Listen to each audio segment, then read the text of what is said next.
Hey, what's up? Welcome back to my channel. My name is Thomas Patilli. I'm a comic book artist and an illustrator. And in this video, we're going to be looking at the Chris Samnee Daredevil Artist Edition. We haven't looked at an artist edition in a few months on this channel. The last one we looked at was the Batman Year One David Mazzucchelli Artist Edition.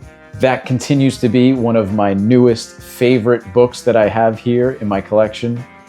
That book is a really great collection of knowledge and inspiration. If you haven't seen it, I'll link it up here or down below somewhere. But speaking of inspiration, this book, every time I look at this Chris Samnee Daredevil Artist Edition, I get super inspired.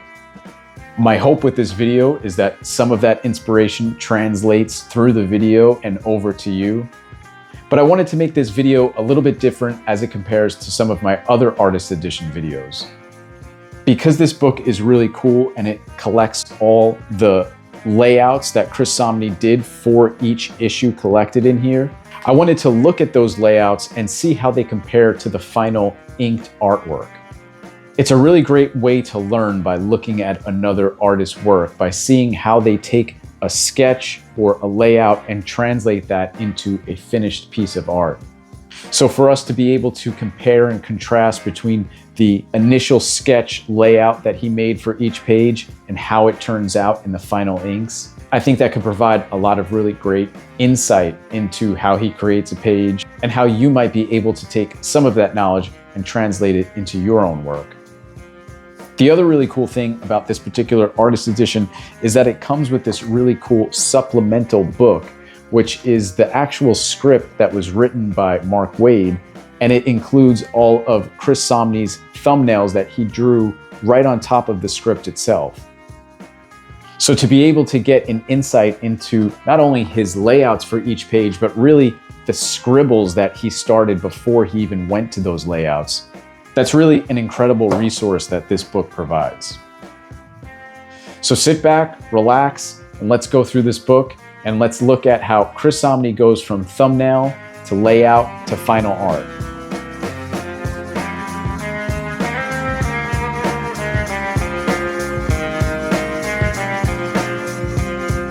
Okay, so the Chris Samnee Daredevil Artist Edition. We've looked through several artist editions and artisan editions on this channel, but I wanted to make this one a little bit different since it comes with a companion piece with some of Chris Samnee's thumbnails on top of the actual script.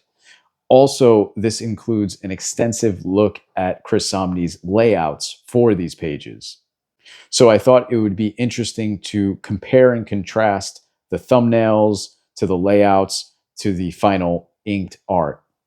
Chris Samnee inked and penciled all of this himself, so he did all the black and white art in this particular Daredevil series. So this is a pretty large book. It measures at probably around 11 by 17. At least the pages inside are measured at 11 by 17, the actual size that Chris Samnee would have drawn these on. I'm not going to go through every page in this book. I don't think it would be fair to the publisher, but I do want to give you a good look at what you can expect in this book if you were to pick one up yourself, or if you weren't and you just wanted to get something out of these pages that I'm providing to you, feel free to take screenshots and just enjoy the video. So in this companion book, you will see the script itself written by Mark Waid. And you can see a lot of these scribbles and doodles that are drawn right on top of the script. These were done by Chris Samnee. As a comic artist myself, oftentimes if I am reading through someone's script that they wrote that I'm supposed to be illustrating, this is often my process as well. As you're reading, you're kind of just jotting down and doodling little ideas. These might be individual panels and designs for those. It might be an interesting shot that you think might be the highlight of the page. It might be a quick thumbnail of the page itself as to what it might look like. You're really just brainstorming at this stage, and this is really the most important part of the comic making process. This is where you're getting down all the pacing and the flow of the page, the design of the page. Perhaps this is where you're also trying to figure out if you're going to need an extra panel, or if maybe the script calls for too many panels and you want to simplify things. This is really where you get to make those creative calls. And like I said, the Artist Edition book itself includes all the layouts at the end of each issue. So every page of that issue is shown in layout form. And then previous to that, you get to see the original art for the final black and white pages. So for an artist who's trying to learn how to do this stuff, or a professional artist who just wants to get inspired and get an insight into another artist's process, this is really amazing insight and information to have at your disposal. So now let's compare the companion book here. This is page 1 of the script, and Chris Samnee is just reading through what Mark Waid is writing for the first page of the script. And you can see here, he's just making some notes and doodles. This is the sort of origin story that we're familiar with of Matt Murdock and how he, became blind and later on becomes Daredevil. This is just a quick synopsis, all that good stuff. And here's a little bit more from that page. You can see here, this is where he's taking a look at what the overall page structure might look like. It's a, 4 or 5 panel page. And you could just see how small this is compared to like my finger here. This is really, really small. And then he's just getting an idea about what one of the panels is looking like. But again, this is just really, really scribbled. I don't know if there was a in-between step, but then essentially it turned into this, which is the layouts for that particular page. What's interesting here is that in the script, it's a full script written by Mark Waid, which means that it has all the dialogue and narration that is going to be included on the final page, as opposed to a Marvel method script where it's more just plot. This is more like a movie script.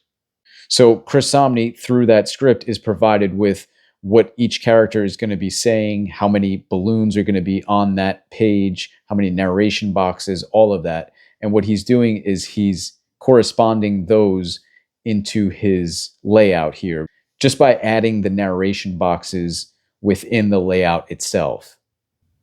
Perhaps this could be used as reference and inspiration for the letterer later on, but more likely it's just for Chris Samnee himself to allow the panels to provide enough space for the narration boxes, and then later on in some of the other pages, word bubbles and all of that. Because like I've mentioned before, word bubbles, narration boxes, panel borders, all that stuff is just as important a part of the storytelling of the page, the composition of the page, as is the characters and the backgrounds and all the rest of it.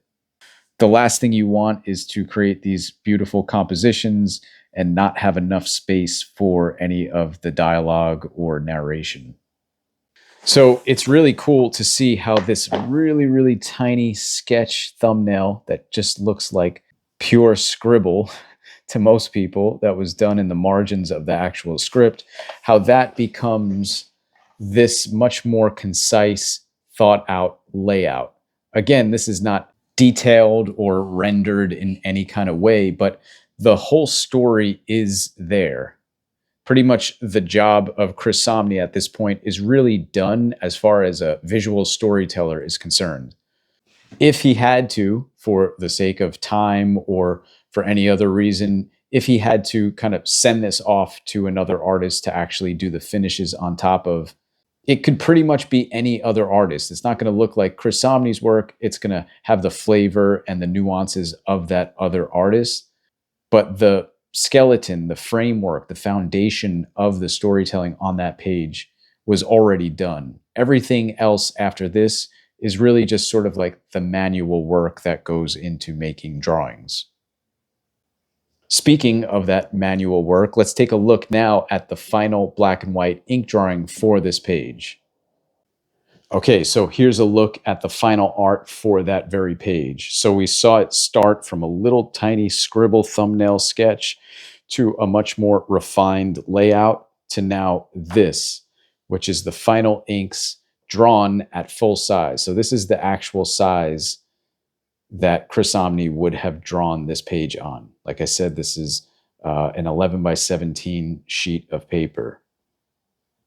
And they're just beautiful, beautiful inks. Really so clear.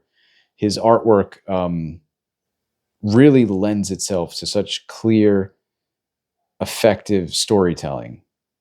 It's really easy and nice to look at. And it also just feels believable and really puts you in the scene. He gives just the same amount of love and care to the backgrounds as he does to the foreground characters and all the fun, cool stuff. And like I said, after all that work is done in the storytelling layout process, everything else really then just becomes a drawing problem. Line weights, inking techniques, background detail, balancing black and white, all that good stuff. But also because in the layouts, he indicated exactly where he wanted the narration boxes to go.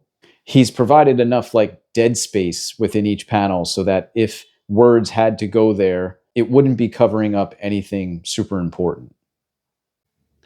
So this is something that I really like to do when I'm looking through this book is I just go back and forth between there's the layout and then there's the final page. And I like to just kind of go back and forth to see if anything changed, what are the big things that did change? How did he translate a lot of those rough layout type of energetic marks into more finished line art?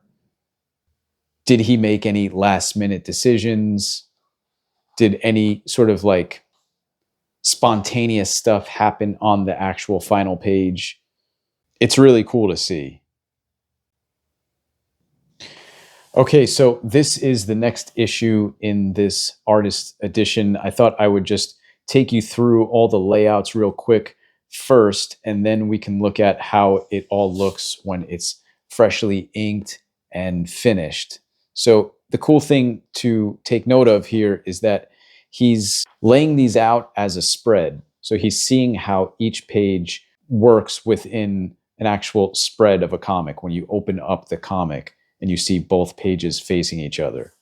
That in itself is really going to help with the storytelling because you're going to know where the last panel on one page may lead into the first panel on the next page.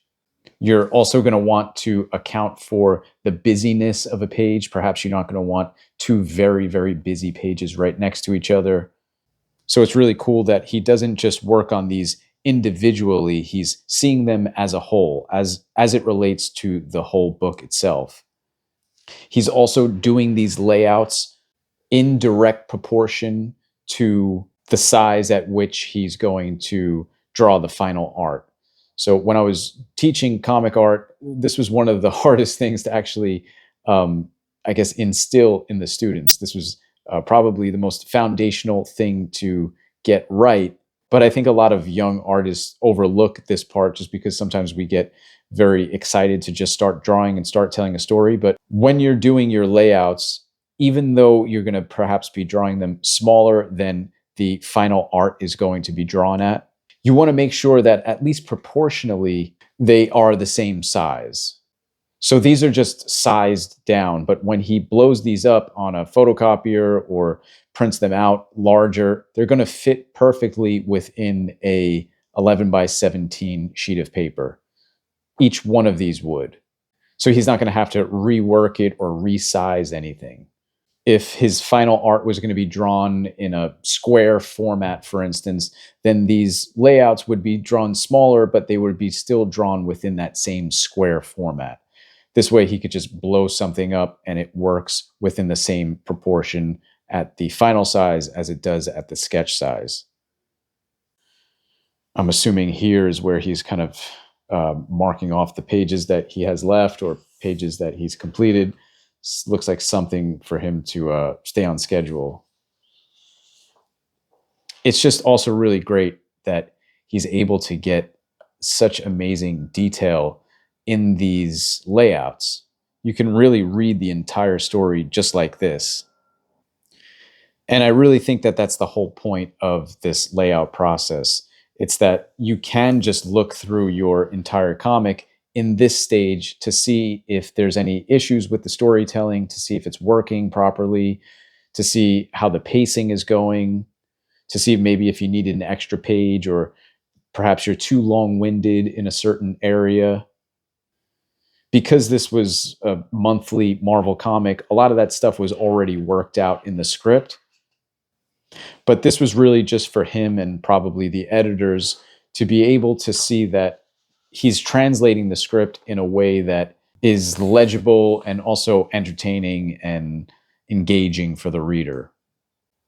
But because he's such a solid artist, you could almost just print these as the final art and it just works. It's so clear, it's so concise, all the emotion and nuances are all there in this very, very rough version. In a lot of ways, this could just work as final art. Okay, so now let's briefly go through those exact pages that were in layout form. This is them now translated into final art. So I'm assuming that what he did was he would blow up those small layout sketches and then blow them up to final art size, which is 11 by 17, or something that fits on an 11 by 17 sheet of artboard. And then from there, I'm assuming he would lightbox, render, and do all the final detail on top of that. And it's really cool to see, but he's doing some of his own lettering sound effects on the actual board itself, which is about as old school as it gets. And you can tell he has just as much interest and he puts just as much care into that stuff as he does into the final art. Here's a really cool example of where this would be just a repeated panel for storytelling effect. So he's only going to draw it once, and then in post-production, they'll just repeat that same panel twice. So he's just leaving the sketch underneath empty. But just look at the beauty of just like this one panel right here. The lighting, it's just so amazing. I mean, this could be its own illustration right here. To look at comic art of a real comic master like Chris Samnee is a real treat, because you just get so many amazing illustrations that are on each page. And he's one of those artists, like many others that I've covered on this channel, that just make it look easy. When you go up close to this stuff, it just looks like he kind of like almost dashed it out in a way. It doesn't look like it's labored over. It doesn't look like he even erased all that much. Everything just seems very, very well planned and executed. And there's a simplicity even in just a panel like that. It's so clear. And although it seems so simple, and it is so simple, it's certainly not easy just to draw a simple panel like that of one arm grabbing another arm. There's a clarity there. There's a simplicity to the drawing, but it just breathes and it's not over rendered.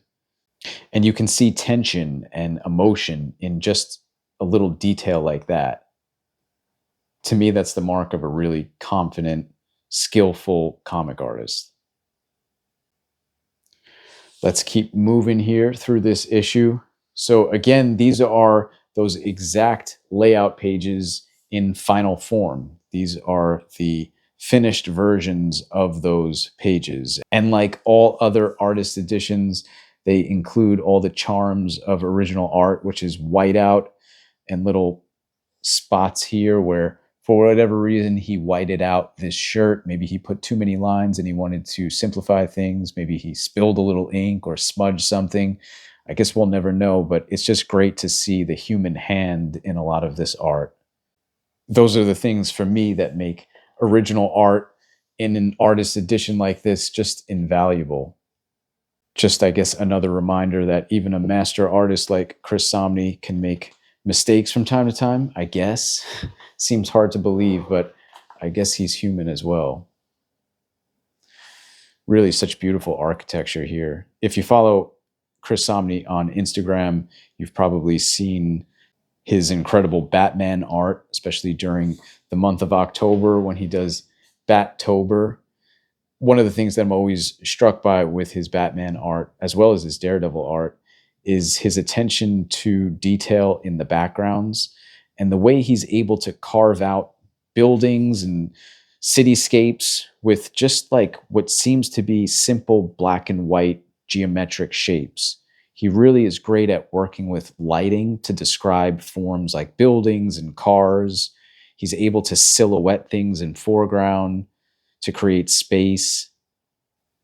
He doesn't overly render things like backgrounds or put a lot of stippling or cross-hatching, anything like that, but he's able to do it in a way that, again, seems so simple, but is certainly not easy at all.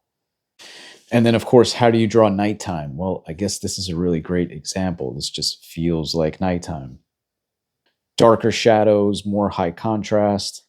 And then here we go, a little simple white pen to show some of his landing here on the roof. So simple. When you look at it up close like this at full size, it feels relatable. It feels attainable. It feels like a human drew that, which of course he did. It's just a great reminder of all the amazing things you can do with just black and white on a page and really simple supplies. I'm sure he's got great ink and great brushes and pens, but you don't need fancy, technological equipment to do this. You don't need a whole set of expensive oil paints. This is really just pencil and ink on paper. And it's a great reminder of all the things that you can do with just these simple tools. You can get across emotion like this. You can tell stories. You can make beautiful pieces of art just like this. I mean, I want to sometimes just zoom in on a panel like this and just admire it for all the lighting, the composition, the use of silhouette. A lot of the genius of Chris Samnee is all the things that he doesn't draw. In many ways, he has taken that, Toth technique of reduction, take out all the things that are unnecessary and leave everything there that is necessary. And art, in many ways, is a reductive process. And a lot of times when we're unconfident in what we're drawing or our drawing skills, we add a lot of things to kind of perhaps compensate for the things that we feel like we don't know how to draw or we're scared to draw. It's artists like Chris Samnee and, of course, Alex Toth that are confident enough to take out all that stuff, take out all the fat, and just leave the most important parts of the storytelling there. And of course, it creates something that is both beautiful to look at and also really easy to read and understand. And if you're watching this video, perhaps you could go back to when I was just going through those layouts and you can pause or screenshot and see how a lot of those real simple layouts correspond to these final pages. It's pretty incredible how much of this was achieved in just those simple layouts. The whole story in many ways was right there, and then everything else here is just embellishment.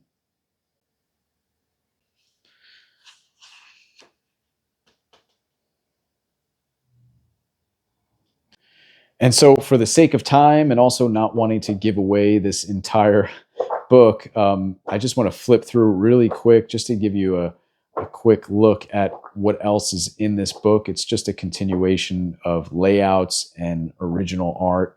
And the cool thing, like I've said, is that you get to compare and go back and forth to how the sketches and layouts compare to this beautifully inked original comic art.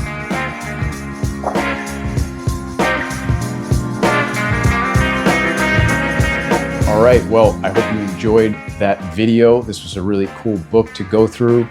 There's some incredible material in here, all the way from his thumbnail sketches to layouts to the final art.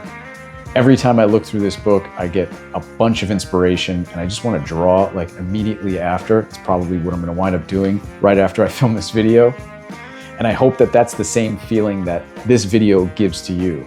If you're interested in picking up this artist edition, this is not like a commercial or an ad for the book. I've had this book for a while. It was actually a Christmas gift, one of my favorite gifts in recent years. But if you're interested in picking up a copy of this book, I'll leave a link down below. These artist edition books are not cheap, that's for sure, but I look at them as less of a book and much more of an investment in art education. It's a really great education and insight as to how that artist might have created that work and how you can take those same approaches and bring it into your work. It's also a really great sort of benchmark, something for you to compare what your original art might look like compared to their original art. And that's not about getting down on yourself or trying to copy their style. It's just about seeing how your art stacks up in terms of a professional finish.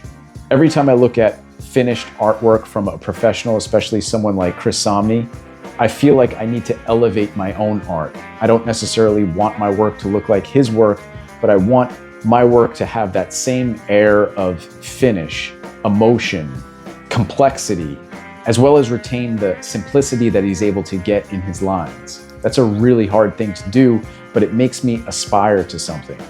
And I think looking at art like this in a book like this is very similar to going to a museum or a gallery. It's a place that's full of artists that are much better than you from a technical perspective, and it inspires you, it pushes you to want to be a better artist, want to take your art to that next level. So as far as that is concerned, I feel like artist editions are a really invaluable resource to have. So anyway, I hope some of that inspiration translated through this video and you're just as fired up to want to draw as I am right now. So anyway, if you like this video, please do hit that like button. I say this all the time, but it helps the algorithm. It helps send a video like this to someone else who might be looking for such a thing.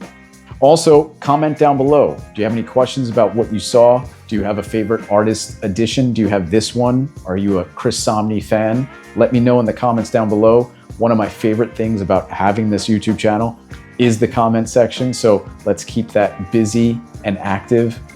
And if you're interested in seeing more videos like this in the future, please do consider subscribing to my channel. As always, thanks so much for watching, and I'll catch you in the next one. Take care.